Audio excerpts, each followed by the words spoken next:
സഹായിപ്പാൻ ആരുമില്ലാതെ ഏകനായി നിങ്ങൾ ആയിക്കഴിഞ്ഞാൽ നിങ്ങളുടെ ഹൃദയ നിലവാരം എന്തായിരിക്കും? ഇങ്ങനെ പറയും, എന്റെ ദൈവമേ, എന്റെ വയസ്സുകാലത്ത് എന്റെ ബലഹീനതയില് ഒരു കപ്പ് വെള്ളം മറ്റൊരാൾ എടുത്തു തരേണ്ടതായി ഈ ഘട്ടത്തിൽ എന്നെ സഹായിപ്പാൻ ആരുമില്ലേ? നീ എന്നെ ഏകനായി കൈവിട്ടുവോ?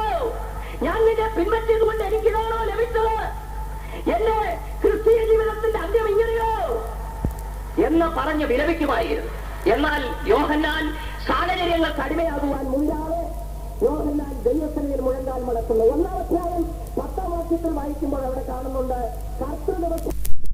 യോഹന്നാൻ ആത്മവിവശനായി. എന്നെ ചിന്തിപ്പിക്കുന്ന ഒരു വിഷയമുണ്ട്. ഈ പത്മോസ് ദ്വീപിലെ കലണ്ടർ ഒന്നുമില്ലാത്ത ഈ ദേശത്തെ കർത്തൃദിവസം യോഹന്നാൻ എങ്ങനെ മനസ്സിലാക്കുകയാണ്? ദൈവത്തിന് സ്തോത്രം. കർത്തൃദിവസം എന്ന് പറഞ്ഞാൽ യേശു ക്രിസ്തു ഉയർത്തെഴുന്നേറ്റ ദിവസം, ദൈവത്തെ ആരാധിക്കുന്ന ദിവസം. കർത്തൃദിവസത്തിൽ മറ്റാരും പറഞ്ഞു കൊടുക്കാതെ ഇന്ന് പല ദൈവമക്കൾക്കും ഇന്ന് ഞായറാഴ്ചയാണെന്ന് വേറെ ആരെങ്കിലും പറഞ്ഞു മനസ്സിലാക്കിയെങ്കിലേ ഓർമ്മയിൽ വരത്തുള്ളൂ. ഒരു ദിവസം രാവിലെ ഞാനൊരു വിശ്വാസിയെ കണ്ടു, യാദൃശ്യമായിട്ട് ഫെയ്ത്തോമിന്റെ വാതൊക്കെ കൂടി ഇങ്ങനെ പോകുന്നു. ഞാൻ ചോദിച്ചു, എവിടെ പോവുകയാണ്? ഇന്ന് ഞായറാഴ്ചയാണെന്ന് ഓർമ്മയില്ല. അയ്യോ, ഇന്ന് ഞായറാഴ്ച, ഞാൻ ഓർത്തില്ല. ഞായറാഴ്ച മറന്നു പോകുന്ന വിശ്വാസികളുമുണ്ട്. യോഹന്നാൻ കർത്തൃദിവസത്തെ മറന്നില്ല. കർത്തൃദിവസത്തിൽ അവൻ മുഴങ്കാൽ മടക്കി, ശാരീരിക ബലഹീനതയെ മറന്ന്, സാഹചര്യങ്ങളെ മറന്ന്, ദുർഗന്ധം വമിക്കുന്ന ചുറ്റുപാടുകളെ മറന്ന്, ഭയമുളവാക്കുന്ന അന്തരീക്ഷത്തെ മറന്ന് ദൈവത്തെ ആരാധിക്കുവാൻ അവൻ മുഴങ്കാൽ മടക്കിയപ്പോൾ അവിടെ ഇതാ ഒരു തേജോരൂപം വെളിപ്പെടുകയാണ്. 7 നിലവിളക്കുകളുടെ നടുവിൽ നടക്കുന്നവൻ സൂര്യനെ പോലെ പ്രകാശിക്കുന്ന മുഖത്തോടുകൂടെ അവന്റെ കാലുകൾ തീയിൽ ചുട്ടുപഴിപ്പിച്ച വെള്ളാട്ടിന് സദൃശമായി പാറത്ത് പങ്കറ്റ് കെട്ടിയവനായി അഗ്നികാലത്തൊത്ത കണ്ണുകളോടുകൂടെ വായിൽ നിന്ന് ഇരുവയത്തിലൂടെ നാളുകളപ്പെടുന്നവനായി നഷ്ടകനായി യേശു കഷ്ടമനുഭവിക്കുന്ന, വേദന അനുഭവിക്കുന്ന തന്റെ ദാസന്റെ അടുക്കൽ ആശ്വാസത്തിനായി കടന്നു വരികയാണ്. പ്രതികൂലങ്ങളുടെ മധ്യേ നാം പതറിപ്പോയാൽ ദൈവത്തിന് അവിടെ വെളിപ്പെടുവാൻ സാധ്യമല്ല. സാഹചര്യങ്ങളുടെ മധ്യേ ഉറച്ചു നിൽക്കുമെങ്കിൽ നിങ്ങളുടെ സമീപത്ത് കടന്നു വരുന്ന ഒരു കർത്താവുണ്ട്. സമീപത്ത് കടന്നു വരുന്ന ഒരു കർത്താവുണ്ട്. അവനെ കണ്ടപ്പോൾ യോഹന്നാൻ എല്ലാം മറന്നുപോയി. അവന്റെ സകല കഷ്ടങ്ങളും മറന്നുപോയി. ദൈവത്തിന് സ്തോത്രം.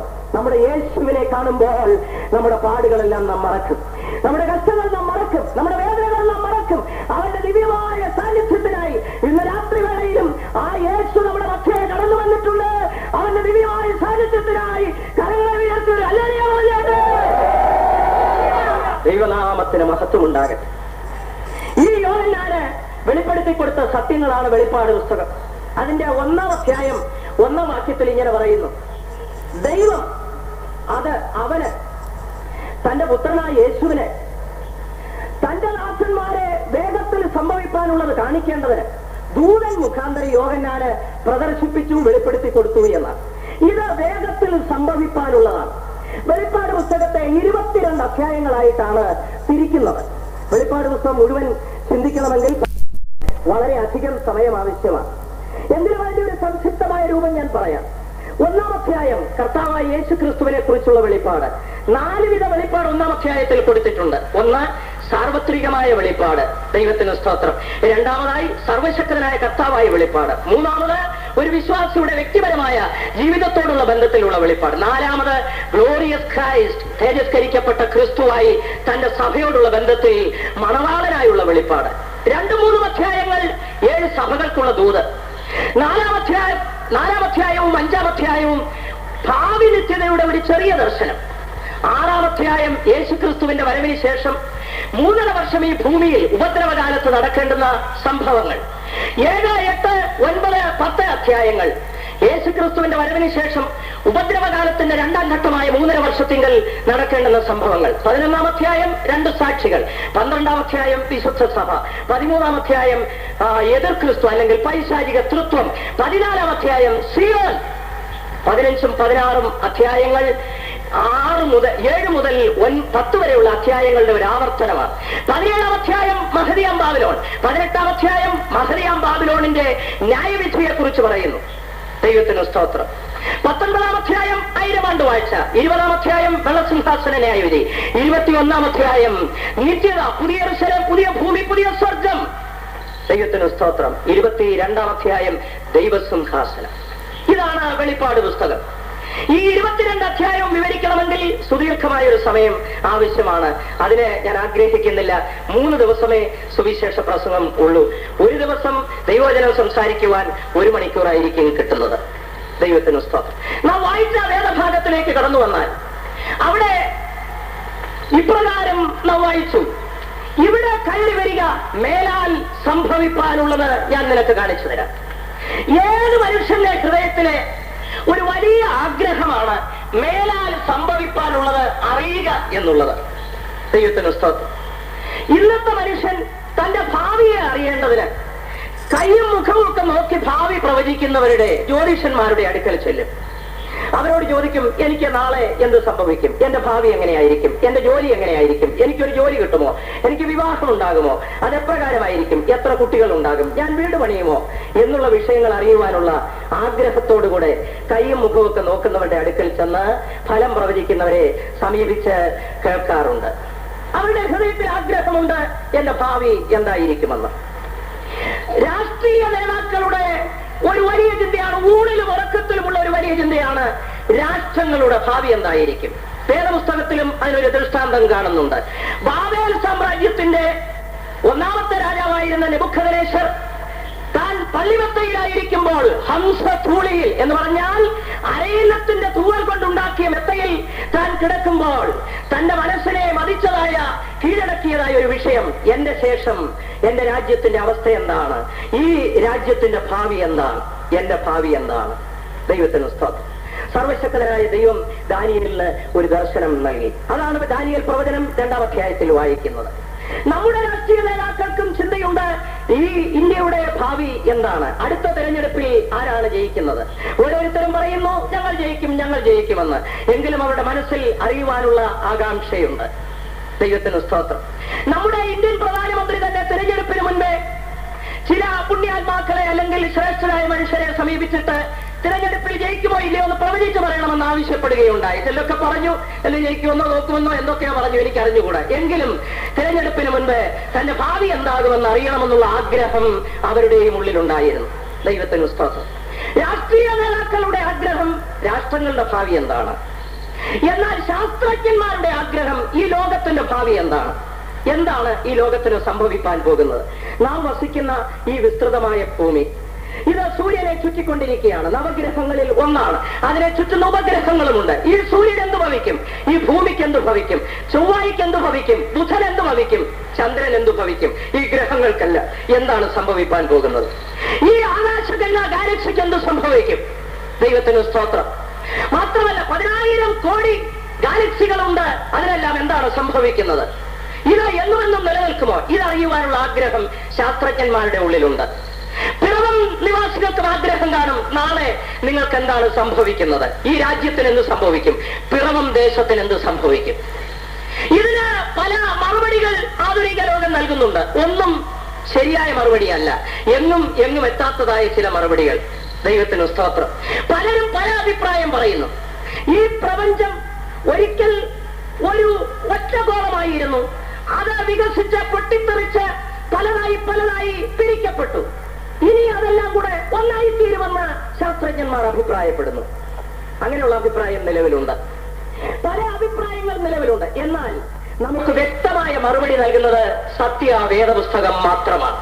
മേലാൽ എന്ത് സംഭവിക്കുമെന്ന് ദൈവവചനത്തിലൂടെ നമുക്ക് ചിന്തിക്കാം. നമുക്ക് ആദ്യമായിട്ട് ചിന്തിക്കേണ്ട വിഷയം മനുഷ്യന്റെ ഭാവി എന്താണ്. മനുഷ്യന്റെ സൃഷ്ടിയെക്കുറിച്ച് തന്നെ വിഭിന്നമായ അഭിപ്രായങ്ങളാണ് ഇന്ന് ലോകത്തിൽ നിലനിൽക്കുന്നത്. പലരും പല അഭിപ്രായം പറയുന്നു. ദൈവത്തിന് സ്തോത്രം. രൂപപരിണാമത്താൽ മനുഷ്യൻ ഉളവായി എന്ന ഡാർവിൻ സിദ്ധാന്തം അനുശാസിക്കുന്നു. ഒരു കാലത്ത് മനുഷ്യനത് വിശ്വസിച്ചിരുന്നു. എന്നാൽ ഡാർവിൻ സിദ്ധാന്തം തെറ്റാണെന്ന് ഇന്നത്തെ ശാസ്ത്രലോകം തന്നെ തെളിയിച്ചിരിക്കുകയാണ്. കോടാനുകോടി വർഷങ്ങൾ പരിണാമമുണ്ടായി ഇന്ന് കാണുന്ന അവസ്ഥയിൽ മനുഷ്യൻ ആയിത്തീർന്നു എന്ന്. ദൈവത്തിന് സ്തോത്രം. ഒരു കാലത്ത് പരമാണുക്കൾ ഉണ്ടായിരുന്നു. അത് പരിണമിച്ച് അത് ജലജീവികളായി. പിന്നെ ജലജീവികൾ, കരജീവികൾ, ഉഭയജീവികൾ, രണ്ട് കരയിലും ജലത്തിലും ജീവിക്കുന്ന ജീവികൾ. അതിനുശേഷം കോടാനുകോടി വർഷങ്ങൾ പരിണാമം ഉണ്ടായി കുരങ്ങനായി. കുരങ്ങന്റെ വാല് മുറിഞ്ഞ് അവന്റെ രോമം കൊഴിഞ്ഞ് ഇന്ന് കാണുന്ന നിലയിൽ മനുഷ്യനായി. അതാണ് ഒരു സിദ്ധാന്തം.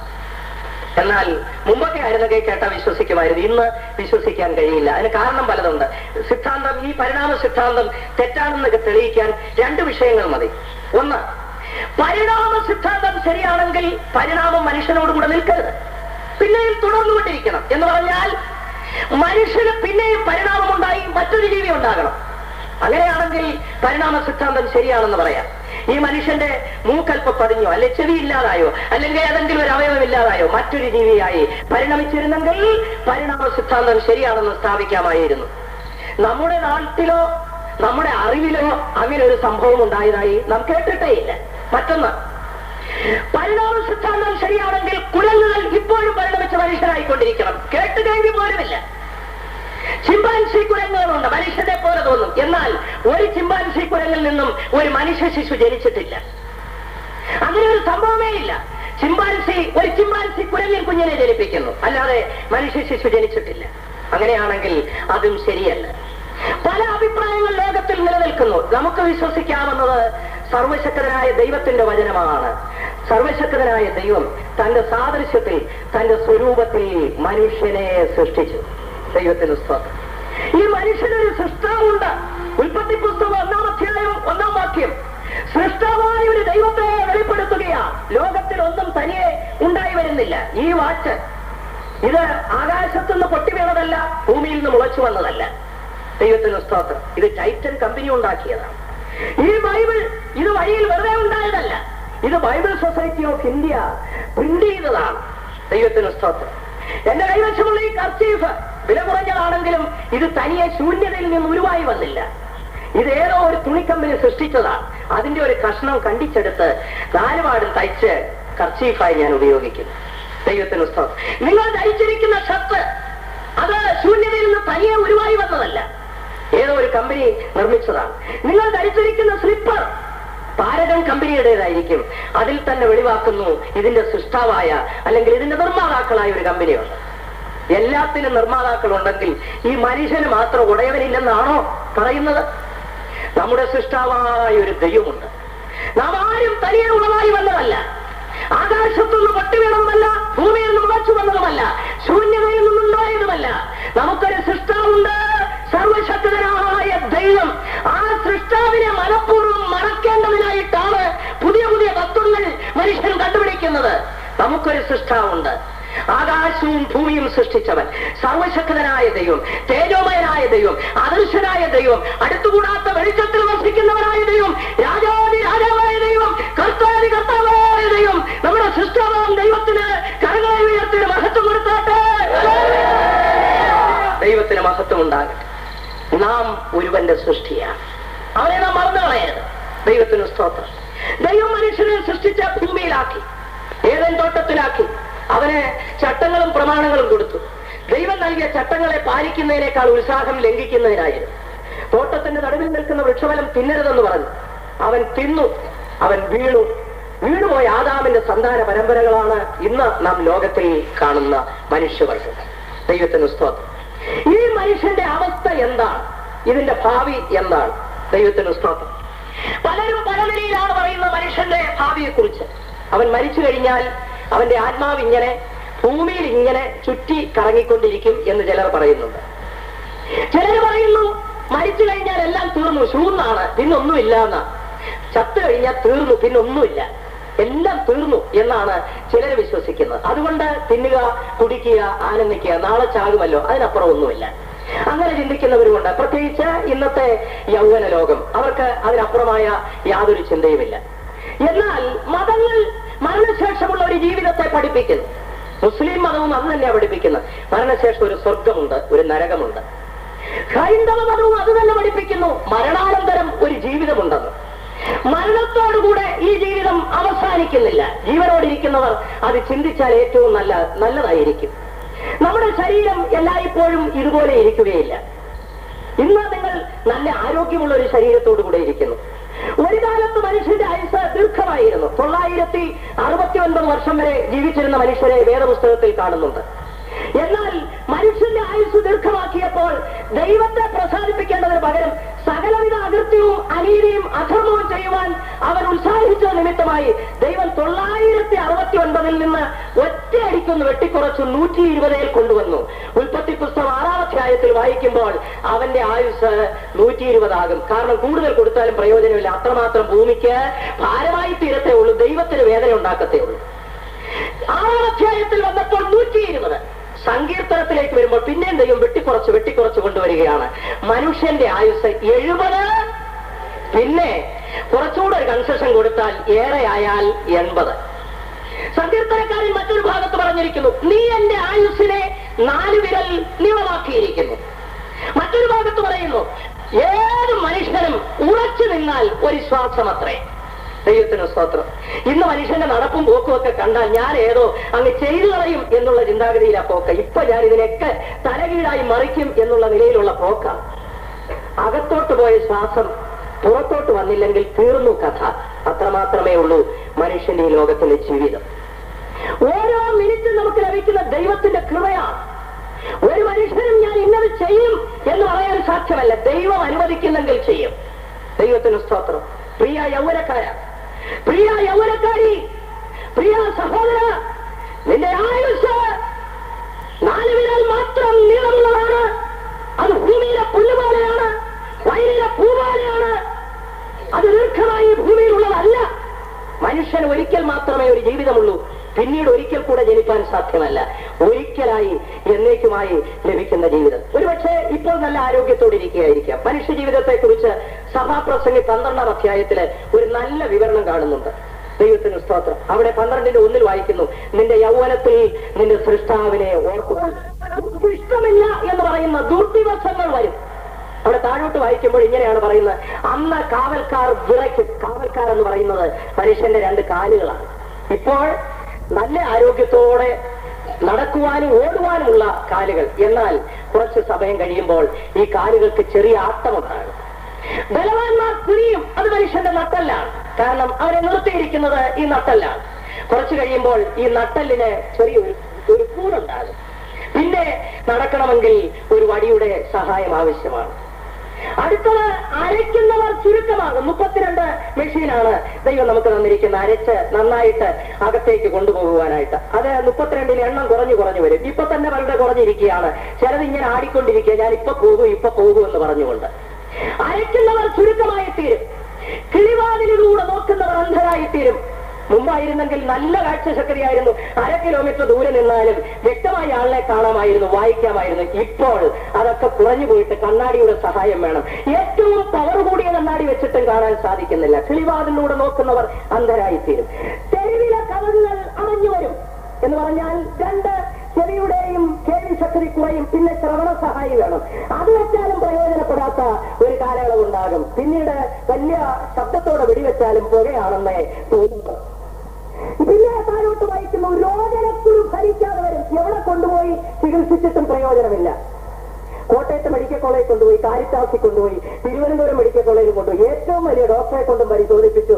എല്ലാ ചികിത്സാ മുറകളും നോക്കിയിട്ട് അവസാനം പറയുക രക്ഷയില്ല, കൊണ്ടുവെക്കും. രോഗനക്കുരു ഭരിക്കാതെ വരും. അടുത്തതായി മനുഷ്യൻ തന്റെ ശാശ്വത ഭവനത്തിലേക്ക് പോകും. അവിടെ പ്രത്യേകം പറയുന്ന ഒരു കാര്യമുണ്ട്, ശാശ്വത ഭവനം ഇവിടെയല്ല. ദൈവത്തിന് സ്തോത്രം. മനുഷ്യന്റെ ആയുസ്സിനെ ദൈവം വെട്ടിക്കുറച്ചുകൊണ്ടിരിക്കുകയാണ്. അവന്റെ ആരോഗ്യം നിലനിൽക്കുന്നതല്ല, കാഴ്ചശക്തി നിലനിൽക്കുന്നതല്ല, കേൾവിശക്തി നിലനിൽക്കുന്നതല്ല, ശരീരത്തിലെ അവയവങ്ങളുടെ ആരോഗ്യം നിലനിൽക്കുന്നതല്ല. നമുക്ക് ഇഷ്ടമില്ല എന്ന് പറയുമ്പോൾ ഇത് ഓരോന്നോരോന്ന് നമ്മോട് യാത്ര പറയും. അപ്പോഴാണ് മനുഷ്യൻ നെഞ്ചത്തടിക്കുന്ന, എന്റെ നിയമേ, എന്റെ കണ്ണിന്റെ കാഴ്ച കുറഞ്ഞുപോയോ, എന്റെ ചെവിയുടെ കേൾവി കുറഞ്ഞോ, എന്റെ കാല് ബലഹീനമായി പോയോ, എന്റെ ശരീരത്തിലെ അവയവങ്ങൾ ബലഹീനമോ. എന്നാൽ ഇന്ന് നിങ്ങൾക്ക് നല്ല കാഴ്ചശക്തിയുള്ള കണ്ണ് തന്നിരിക്കും, നല്ല കേൾവി ശക്തിയുള്ള കാതുകൾ തന്നിരിക്കും, നല്ല ആരോഗ്യമുള്ള കാലുകൾ, നല്ല ആരോഗ്യമുള്ള കൈകൾ, നല്ല ബലമുള്ള നട്ടല്, നല്ല ആരോഗ്യമുള്ള അവയവങ്ങൾ. ഇന്ന് നിങ്ങൾ യേശുവിനെ സ്വീകരിക്കുമെങ്കിൽ, ഇന്ന് ദൈവത്തിനായി ജീവിക്കുമെങ്കിൽ അതാണ് ഭാഗ്യമെന്ന് പറയുന്നത്. എല്ലാം നഷ്ടപ്പെട്ടിട്ട് യേശുവിനെ അന്വേഷിക്കുകയല്ല. എന്റെ ജീവിതത്തില് വളരെ ഭാഗ്യകരമായി ഞാൻ കരുതുന്ന ഒരു കാര്യമുണ്ട്. എന്റെ 17ാമത്തെ വയസ്സിൽ എന്റെ രക്ഷിതാവിനെ കണ്ടുമുട്ടുവാൻ എനിക്ക് ഭാഗ്യമുണ്ടായി. ദൈവത്തിന് സ്തോത്രം. എന്റെ ആയുസ് പാഴായി പോയില്ല. നല്ല യൗവനത്തിൽ എനിക്ക് ഭാഗ്യമുണ്ടായി. ഞാനൊരു പാപിയായിരുന്നു. 17-ാമത്തെ വയസ്സിൽ ക്രൂശിക്കപ്പെട്ടവരായ കർത്താവിനെ കണ്ടുമുട്ടി. എന്റെ ഹൃദയം, എന്റെ ജീവിതം യേശുവിന്റെ മുൻപാകെ അടിയറ വച്ചു.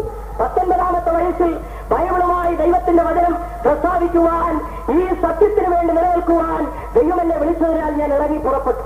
15 വർഷമായി എന്റെ ആയുസിന്റെ യൗവനത്തിന്റെ നല്ല ഭാഗം എന്റെ യേശുവിന് വേണ്ടി ചെലവഴിച്ചു എന്ന് എനിക്കൊരു പ്രശംസയുണ്ട്. എത്ര യൗവനക്കാർ യേശുവിന് വേണ്ടി മുൻപോട്ട് വരും. ദൈവത്തിന് സ്തോത്രം. നമ്മുടെ ശരീരത്തിന്റെ ആരോഗ്യം നഷ്ടപ്പെടും. ഒരിക്കൽ നാം ഈ ലോകം വിട്ട് കടന്നു പോകും, മരിക്കും. അത് കേൾക്കുന്ന തന്നെ മനുഷ്യന് ഭയമാണ്. ജീവനോടിരിക്കുമ്പോൾ ഇതൊക്കെ ഒന്ന് കേട്ടാൽ നല്ലതാണ്. കാരണം ചത്തു കഴിഞ്ഞാൽ ആർക്കും ഇത് കേൾക്കാനോ കേൾക്കും ചിന്തിക്കുന്നത് നല്ലതാണ്. ഏത് മിടുക്കനായാലും എത്ര വലിയവനായാലും മരിച്ചു കഴിഞ്ഞാൽ ശ്രദ്ധിച്ചിട്ടുണ്ടോ, കാല് രണ്ട് പിടിച്ച് നിവർത്തങ്ങ് വയ്ക്കും. വെച്ചിട്ട് വിരലുകൾ തമ്മിൽ കൂട്ടി ഒരു കെട്ടുകെട്ടും. അതിനർത്ഥം നീ ഇത്രയും നാൾ ഓടി നടന്നു, ഒക്കെ ശരിയാണ്, ഇനി നടക്കണ്ട എന്ന് പറഞ്ഞ് വിരലുകൾ തമ്മിൽ കൂട്ടി ഒരു കെട്ടുകെട്ടും. അതിനുശേഷം കൈകൾ ചേർത്ത് ഒരു കെട്ടുകെട്ടും. ശ്രദ്ധിച്ചിട്ടില്ലേ? എല്ലാവർക്കും ലഭിക്കുന്നതാണ് കേട്ടോ. കൈകൾ ചേർത്ത് ഒരു കെട്ട് കെട്ടി വെക്കും. നീ ഇത്രയും നാള് വേണ്ടതൊക്കെ ചെയ്തു, ഇനി ഒന്നും ചെയ്യണ്ട എന്ന് പറഞ്ഞ് അവരെ കൈകൾ ചേർത്തൊന്ന് ബന്ധിക്കും. അത് കഴിഞ്ഞിട്ട് കണ്ണ തിരുമി അടക്കി. ഇതുവരെയും പലതും കണ്ടു, ഇനി ഒന്നും കാണണ്ട, എല്ലാം അങ്ങ് തിരുമി അടക്കി. മൂക്കിലൂടെ 2 പഞ്ഞിക്കഷ്ടം കയറ്റി വെക്കും. ഇതുവരെയും നീ ശ്വസിച്ചു, ഇനി വേണ്ട, ഇനി മൂക്കിൽ 2 പഞ്ഞിക്കഷ്ടം കയറ്റി വെക്കും. അതിനുശേഷം തലയിൽ ഇങ്ങനെ ഒരു കെട്ട് വെക്കും. എല്ലാവർക്കും കിട്ടാൻ പോകുന്നതാണ് കർത്താവിന്റെ വരവ് താമസമെങ്കിൽ. അന്ന് നമുക്കിതൊന്നും അറിയത്തില്ല. അതുകൊണ്ട് ഇന്നേ ഒന്ന് മനസ്സിലാക്കിയിരിക്കുന്നത് നല്ലതാണ്. ഇങ്ങനെ ഒരു കെട്ട വായ കീഴ്ത്താടി ചേർത്ത് വെച്ച് ഒരു കെട്ട് കെട്ടും. കാരണം നീ ഇതുവരെയും നിനക്ക് ഇഷ്ടമുള്ളതൊക്കെ, നല്ല ചാപ്പാട്, രുചികരമായതൊക്കെ കഴിച്ചു, നിനക്ക് ഇഷ്ടമായ നിലയിൽ സംസാരിച്ചു, ഇനി നീ ഒന്നും വേണ്ടണ്ട എന്ന് പറഞ്ഞുകൊണ്ട് ചേർത്ത് ബന്ധിക്കും. ഒരു ചെറിയ പെട്ടിയിൽ ഇവരെ ഒതുക്കി വെച്ച്. ഏതും മിടുക്കനും ഒതുങ്ങാത്തവൻ ഇതിനകത്ത് ഒതുങ്ങും കേട്ടോ. ഇന്ന് ചിലവരെയൊക്കെ ഒതുക്കാൻ പെടുന്ന പാട് ഏതും മിടുക്കനും ഇതിനകത്ത് ഒതുങ്ങും. ഒരു പെട്ടി, അവിടെയും കരിഞ്ചന്തയാ കേട്ടോ. കാരണം ഇപ്പോഴത്തെ പെട്ടിയുടെ പുറം നോക്കിയ തേക്കിന്റെ ഡിസൈനൊക്കെ, പക്ഷേ അത് ഏറ്റവും വില കുറഞ്ഞ ഏതെങ്കിലും പഞ്ഞിമരമോ അല്ലെങ്കിൽ വട്ടയോ തുടങ്ങിയതൊക്കെ ആയിരിക്കും. പുറത്ത് പോളിഷ് ചെയ്തിരിക്കുകയാണ് തേക്കിന്റേത്. കരിഞ്ചന്ത അവിടെ. നിങ്ങൾക്ക് നല്ല വെട്ടി വേണമെന്നുണ്ടെങ്കിൽ നേരത്തെ ഒന്ന് കരുതിക്കൊള്ളണം. മല്ലപ്പള്ളി എന്ന് പറയുന്ന സ്ഥലത്ത് ഒരു അപ്പച്ചനുണ്ടായിരുന്നു, നമ്മുടെ ഒരു വിശ്വാസി അപ്പച്ചൻ. പുള്ളിക്കാരൻ ജീവനോടിരുന്നപ്പോൾ നല്ല തേക്ക് കൊണ്ടുപോയി ശവപ്പെട്ടി ഉണ്ടാക്കി തന്റെ കട്ടിലിന്റെ മുകളിൽ ആ മോന്തായത്തിൽ ഇങ്ങനെ വെച്ചേക്കുമായിരുന്നു. ദിവസവും കിടക്കുമ്പോൾ, കണ്ണടയ്ക്കുമ്പോൾ, ഉറങ്ങുമ്പോൾ ഈ ശവപ്പെട്ടി കണ്ടുകൊണ്ടാണ് കണ്ണടയ്ക്കുന്നത്. ഉണരുമ്പോൾ നേരെ കാണുന്നതാണ്. കാരണം പുള്ളിക്കാരന് മനസ്സിലായി, എനിക്ക് ഇത്രയുമേ ഈ ലോകത്തിൽ കിട്ടാനുള്ളൂ, അതിനകത്ത് ആരും കരിഞ്ചെന്ന് നടത്തേണ്ട, നല്ലതൊന്നുണ്ടാക്കി വെച്ചിരിക്കുകയാണ്. ദൈവത്തിന് സ്തോത്രം. ഏത് മനുഷ്യനും അവസാനം കിട്ടാനുള്ളത് അത് മാത്രമേ ഉള്ളൂ.